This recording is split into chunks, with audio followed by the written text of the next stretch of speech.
नमस्कार दोस्तों, ocean network में आपका स्वागत है। अभी 2 दिन पहले इंडिया टुडे और सी वाटर का एक ओपिनियन पोल आया है और उसको लेकर के तमाम तरह की चर्चाएं हैं। राष्ट्रीय स्तर पर उसका जो आकलन है, उसका तो लोग स्वागत कर रहे हैं और ये कह रहे हैं कि जो इस समय देश में माहौल है, वातावरण है, जो राजनीतिक स्थितियां, परिस्थितियां हैं, जिस तरीके से विपक्षी दल बिखरे हुए हैं और उनके बीच में किसी एक चेहरे को लेकर के कोई सहमति नहीं है और इसके अलावा अलग-अलग राज्यों में भी जो स्थितियां, परिस्थितियां निर्मित हो रही हैं, बन रही हैं, उनके चलते और राष्ट्रीय स्तर पर नरेंद्र मोदी का कोई विकल्प सामने नहीं आने की वजह से जो इसमें प्रोजेक्शन दिखाया गया है कि भारतीय जनता पार्टी को नरेंद्र मोदी के नेतृत्व में एक बार फिर से बहुमत मिलने वाला है और 284 सीटें भारतीय जनता पार्टी की आने वाली हैं। हालांकि बहुत सारे लोगों का ये कहना है कि 284 नहीं, इस बार पिछली बार से भी अधिक सीटें भारतीय जनता पार्टी की आएंगी। लोग उसके अलग-अलग कारण भी गिना रहे हैं। तो वहां तक तो लोग सहमत दिखाई दे रहे थे कि तीसरी बार भी नरेंद्र मोदी देश के प्रधानमंत्री बनेंगे 2024 में और भारतीय जनता पार्टी को पूर्ण बहुमत मिलेगा। लेकिन 2-3 राज्यों के बारे में जो कुछ कहा गया है, वो लोगों के गले के नीचे से उतर नहीं रहा है। क्योंकि जिस तरह का वातावरण उन राज्यों में है या जिस तरह के घटनाक्रम हाल में हुए हैं, उसके मद्देनजर और जो जमीनी हकीकत है, जो जमीन से सूचनाएं आ रही हैं, उसके मद्देनजर आप ये कह सकते हैं कि इन राज्यों के बारे में जो ऐलान किए गए हैं, वो सच्चाई से परे लग रहे हैं। अब जैसे महाराष्ट्र, उत्तर प्रदेश में 80 लोकसभा सीटें हैं। कहा गया है इस सर्वे में कि भारतीय जनता पार्टी और उसके सहयोगी दलों को 2014 की तरह 70 से अधिक सीटें मिल जाएंगी। लेकिन महाराष्ट्र के बारे में क्या कहा गया है? महाराष्ट्र में कहा गया है कि वहां की जो 48 लोकसभा सीटें हैं, उनमें से जो एमवीए गठबंधन है, यानी उद्धव ठाकरे वाली शिवसेना, शरद पवार की एनसीपी और कांग्रेस पार्टी, ये मिलकर 34 सीटें जीत जाएंगे लोकसभा के, अगर आज चुनाव होता है। और ये चीज लोगों के गले के नीचे से नहीं उतर रही है। इसकी वजह ये है कि एक तो शिवसेना में टूट-फूट हो गई है और बहुत बड़े पैमाने पर टूट-फूट हो गई है। और केवल टूट नहीं हुई है, शिवसेना में जैसी भगदड़ मची हुई है उद्धव ठाकरे के नेतृत्व वाली शिवसेना में, और जो वहां के एमपी हैं, जो एमएलए हैं, जो इसलिए टूटे हैं उनके पास से क्योंकि उनको पता है कि 2024 के लोकसभा और विधानसभा चुनाव में उद्धव ठाकरे के नेतृत्व में उन्हें कुछ मिलने वाला नहीं है, वो रिपीट भी नहीं होने वाले हैं। तो क्या जो जमीन पर काम करने वाले एमपी एमएलए हैं, उनको कोई जानकारी नहीं है कि जमीन पर हो क्या रहा है? और वो एवं ही मतलब भारतीय जनता पार्टी के साथ आ गए, वो पार्टी तोड़ करके। और एकनाथ शिंदे ने तो ये कहा भी है कि 2 और 2 हमेशा 4 नहीं होते हैं। इस सर्वे के बाद सबसे तीखी प्रतिक्रिया एकनाथ शिंदे की तरफ से ही आई है। उन्होंने कहा है कि जमीन पर जो कुछ महाराष्ट्र में चल रहा है और जिस तरह की हमें प्रतिक्रियाएं मिलती हैं, समर्थन मिलता है, अभी पंचायत के चुनाव में भी मिला, वो कुछ और कह रहा है, सर्वे कुछ और कह रहा है। पिछली बार यानी 2019 में एमवीए के जो घटक दल थे, तब शिवसेना उनके साथ नहीं थी, लेकिन कांग्रेस और एनसीपी, इनको मिलाकर के 5 सीटें मिली थी। एक सीट औरंगाबाद वाली असदुद्दीन ओवैसी की पार्टी के नेता को मिली थी। तो 6 सीटें भारतीय जनता पार्टी और शिवसेना के बाहर थी, बाकी सारी इस गठबंधन ने जीती थी। दूसरी बात यह है कि वहां पर जिस तरह का इस समय राजनीतिक वातावरण है, मतलब उद्धव ठाकरे और उनके संगी साथी पूरी तरीके से होपलेस दिखाई दे रहे हैं। एनसीपी में अंतर्कलह है। एनसीपी और उद्धव गुट वाली शिवसेना में इस समय तनाव चल रहा है। कांग्रेस वैसे ही हथियार डाले पड़ी है। तो सवाल यह है कि ऐसे में जब राष्ट्रीय स्तर पर नरेंद्र मोदी प्रधानमंत्री पद के चेहरे हों और राज्य में एकनाथ शिंदे के नेतृत्व में भारतीय जनता पार्टी और शिवसेना की सरकार हो, शिवसेना जो मतलब दो फाड़ हो गई है, एक गुट अभी उद्धव ठाकरे के साथ बना हुआ है, दूसरा बड़ा गुट जो है वो एकनाथ शिंदे के नेतृत्व में उनके साथ आ गया है। तो ऐसे में आप ये कहें कि महाराष्ट्र की 48 में से 34 सीटें वो एमवीए गठबंधन जीत जाएगा। और इन्हीं इन्हीं लोगों ने, सी वोटर ने अगस्त में एक सर्वे किया था, उसमें भी इन्होंने ये कहा था, ये दावा किया था कि साहब अगर महाराष्ट्र में आज लोकसभा के चुनाव हो जाते हैं तो एमवीए गठबंधन को 30 सीटें मिल जाएंगी।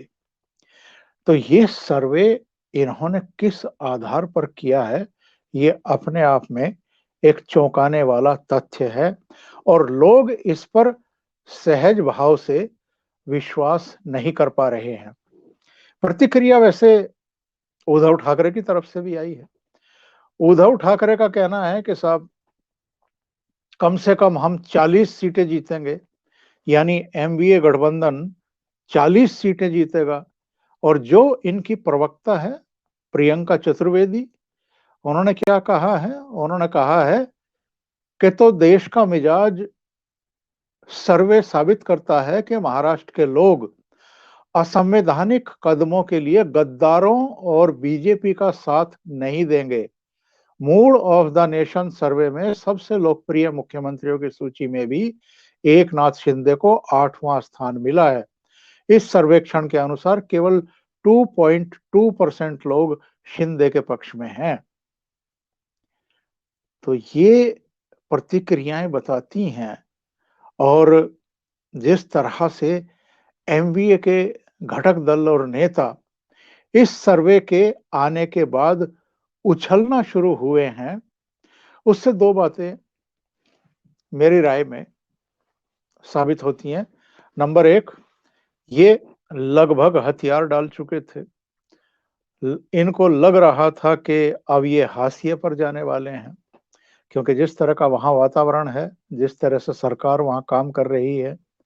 अभी प्रधानमंत्री नरेंद्र मोदी भी महाराष्ट्र के दौरे पर गए थे। करीब 38,000 करोड़ की योजनाओं का उन्होंने या तो शिलान्यास किया है या उद्घाटन किया है। उससे इनमें और ज्यादा परेशानी का भाव था।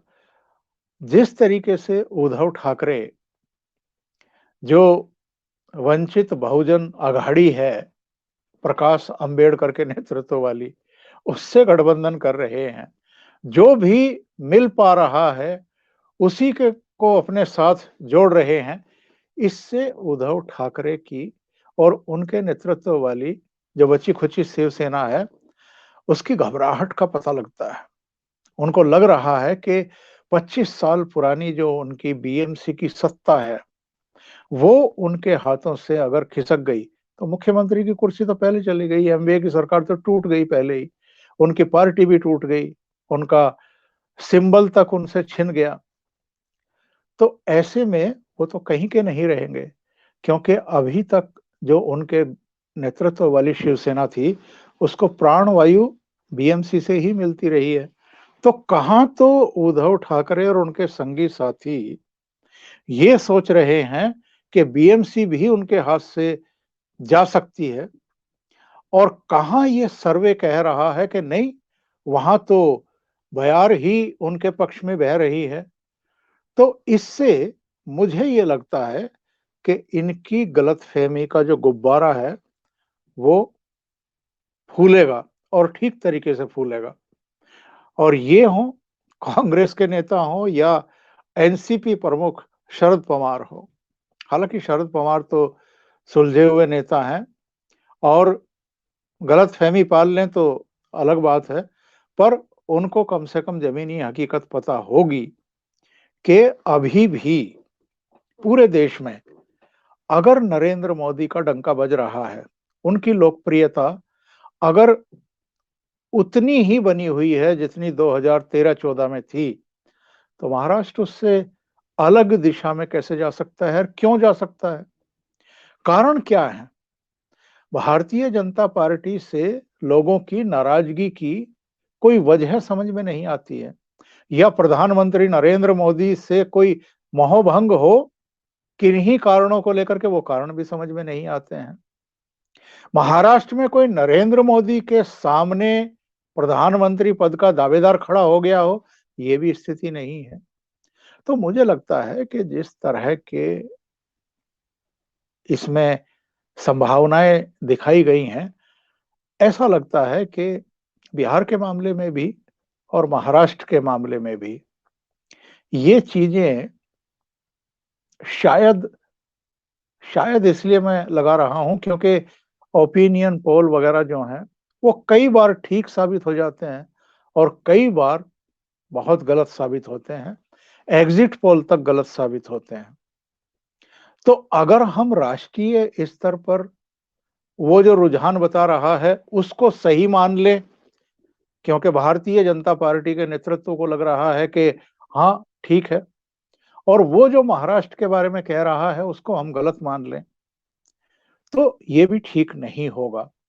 तो ये जरूर तलाश करना पड़ेगा कि सर्वे में महाराष्ट्र से, बिहार से और जो एक और राज्य उसमें बताया गया है, इन 3 राज्यों में क्यों भारतीय जनता पार्टी को झटका लगता हुआ दिखाया गया है।